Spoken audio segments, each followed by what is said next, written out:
Sarang keempat ni pukul 8 lebih tadi dia swarming. Dia swarming kat sini. Jadi dah sekarang pukul apa? Pukul 8.50, lebih kurang dah setengah jam lebih. Dekat 40 minit dia pergi ke sana pula.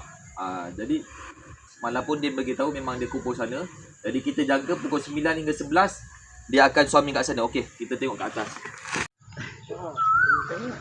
Okey. Bismillahirrahmanirrahim. Jadi kita ambil dia punya corong sikit.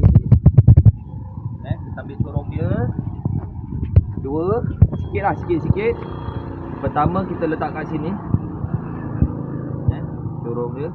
Yang kedua sini. Okey. Sebab ikutkan sarang yang tu dia nak swarming. Okey. Jadi kalau untuk perangkap ni kita tengok tepat ni. Kalau tengok betul-betul, sini dia dah gelap. Dia dah tanda hotspot dia lah. Yang ada getah-getah propolis, dia dah tanda feromon dia sini dan belakang. Jadi kita akan lekatkan dua perangkap. Okay, dua perangkap.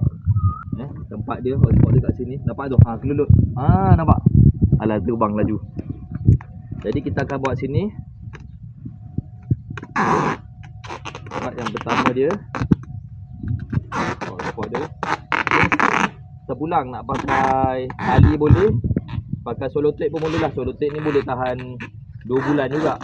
Buat dua perangkap kat sini. Nanti insyaAllah lah dalam lagi 1-2 jam dia akan kumpul lagi. Okey. Buat dua perangkap di sini. Kebetulan dia buat rendah. Contoh-contoh swarming video semua kita dah tunjukkan sebelum ni yang dah berjaya. Okey, kita kalau nak ikuti kursus kita bulan November ni 29 November. Hari Sabtu nanti insya-Allah. Kita akan ajar cara buat perangkap ni. Nanti kita tengoklah berhasil ke tak. Ni dah mula ada kelulut. Okey, itu sahaja perkongsian hari ini. Terima kasih.